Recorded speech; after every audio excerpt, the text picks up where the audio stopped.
asa man mo nahimutan karong adlaw maayong pang lawas na tong tanan. So karong di ang adlaw nga Domingo man siguro diri.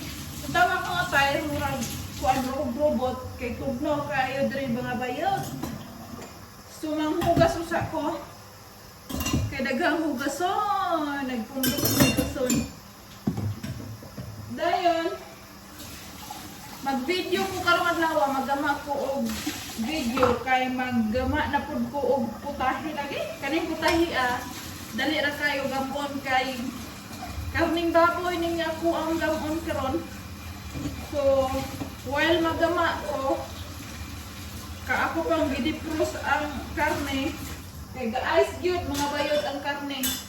Magkuhan mo sa ko manghugas. Kana ding akong gilatan din ha. Wana. Pagkaon na ni Karen, galata ko og kuan ba. Kanang galata ko gabi og lutya. Bitaw ay kuan na broccoli ba. Ako ang gi-steam. Broccoli, carrots o cabbage.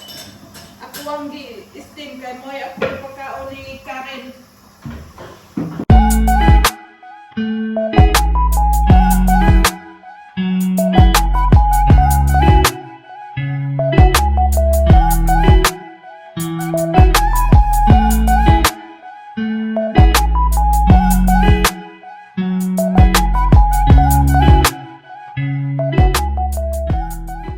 So magsugod na ta dirig pile sa tuang karne kaning karne karning baboy ni siya.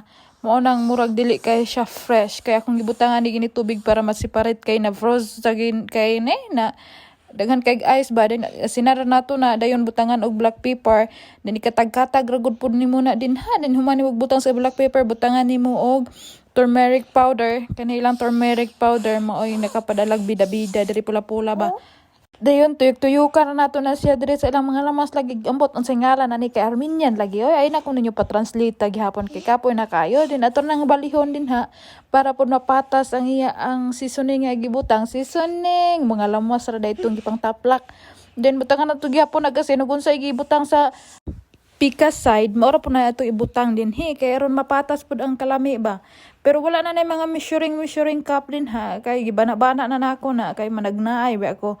Dahil natural lagi ng tuyok-tuyukan din ha kay kaliwat ba ning mga nanagnaay ning ako ang kuan. Ako ang mindset. Dayon ay mura nang haplos-haploson din ha para makatag ang lamas nga imong gipang taplak. Mura po kagapog kumot-kumot din ha unsa ning gikumot then nagbutang na nimo na sa fan nga sinaw pa sa akong agtang. Imuro nang i-pile din ha. Tarungon na to na siya pile kay magbutang putag potato karon natong sa gula nagpotato ng ato ang recipe. Then magpanit na ta diri sa atong potato kay mao man gini ilang kinaham kada adlaw nilang kinaon. So ug unsay ako ang gilamas sa ako ang karne, mao ra punay ako ang ilamas sa ako ang potato. Nahon na to nag-asay ng butang, dayon ang turmeric powder, dayon ang paminta. Dayon human imong butang ana imo ra nang kumot-kumuton para ma-shake ug unsa nang imong gikumot din ha ay na mo pag dirty minded ug unsa na inyong gipang huna-huna din ha. So ato na ning ibutang ning ato ang potato kay aron maluto na ni kay hapit ng alas 12 sa kadlawon. Hapit ng ting-uli sa ako ang mga kagupa. Mga na to gipanggutom na to dito dinaro. So ako ron na siyang i-pile din ha. Then human ilunod na to na siya asa na to na ilunod bitaw ibutang na to na diri sa oven then magsit ta og settings ibutang na to ni diri sa barbecue human unsay gikainiton ibutang na to ni og 250 ang kainiton dayon ang time murag ibutang ra pud nako nig 30 minutes. So okay na. So human maghiwa ta ni ilang pan ako ning hiwa-hiwaon lagi kay dagko kayo ako ra na siyang hiwa-hiwaon og gagmay. Mo na akong gikaingon god nga og ibunal ni sa inyong ulo ning pana mata ninyo mamituon gyud kay dagko magyud kaning pana ang kaning panila dinhi wala ni siya oy kamay asin ra gitimpla ba daghan kani sila pan diri ug sa mga porma na ay black bread then na ay white bread then kaning pana moy ako apong ganahan dinhi kay kanang wala ni siya oy asukal lagi din ibutara nato na diri sa ato ang hapag nga kanitong hapag ibutangan pud og kanang kuan butangan og design kunuhay na. Dayon di gyud na mawala ng ato ang mga cheese din ha, og unsang mga porma ng mga cheese. Then ako ra nang sliceon og pinahiwi-hiwi. Then dailahi nig porma nila ang cheese og lantaw lang na ninyong unsay kuan ana, unsay mga flavor ana. Kaning cheese mo ni akong ganahan po dinhi. Kaning isa di ko ganahan ana. Then ready na ni ato ang cheese nga lahi og porma. Mag-slice na pud ta dinhi sa ato ang tomato. Ang tomato nga pula-pula sama sa ako ang kuan. Sama sa ako ang ngabil, lisyo ang ngabil. Oy, nga dako kayo. Dahil natural siya slice on din ha. Kaya ato po nang ibutang dito sa atong gipang hapnig dito nga kalanon. Dayon ako ron ang kuhaan og buto. Dayon ako ning slice on ang akwapong kuan din pipino.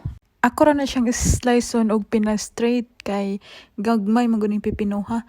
Dayon human ato ra na siyang isagol din ha sa atong ini-slice pod nga kamatis. Then human mag-slice ko aning karne man ni siya nga ambot unsa ning ngalana aning karne ha. Ay basta karne ni siya.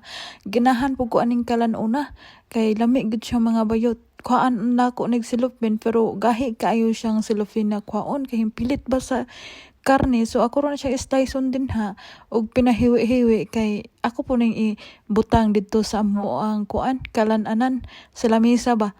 Lami kay ni siya gyud og muuli ko sa Pilipinas pohon magdala ko ani kay yawat na lang ako ang mga kagupa pud sa Pilipinas mga kaon ani. Lami magud kay ni siya isagol og pan dayon butangan og cheese dayon ituslo sa cream ba. Alami alagi kaayo magpanglabok kay ni human. Dayon magbutang pud ta ning niluto sa kong ugangan. Tomato ni siya og atsal iyang giluto ba. Dayon ready na ni ako ang karne nga akong giluto. Lami kaayo gini. So buskag-buskag na pud atong bahaw nga panron. 2 hours later. So human na mo na ngaon nag-slice na pud ko dinhi og apple, pear og unsa og peach. Ako na siyang gi-slice din ha. So ako ni ipakaon sa ako ang mga kagupa apil pug mukaon. Dayon kung ang granada sa Pilipinas makamatay, ang granada dinhi makaon. Ang yang liso mura siya og kuan mura siya og tipasi ba nga sa mais nga color pula. Lami kay ni siya kay tamis diri ra pud ko nakakaon aning mga kalanuna lagi. Dayon lami po na siya butag kamay dayon napud tay bida-bida din nga grapes apilan tani og hugas kay apilan tanig kaon yawat ta lang magopag-gopat ta. So, maura to ako ang video karon. Salamat kayo sa inyong Spaglands House. Bitaw, salamat kayo ninyo sa inyo ang pag-view sa ako ang mga nonsense nga video. And see you next vlog. And don't forget to share, subscribe my YouTube channel. Bye-bye!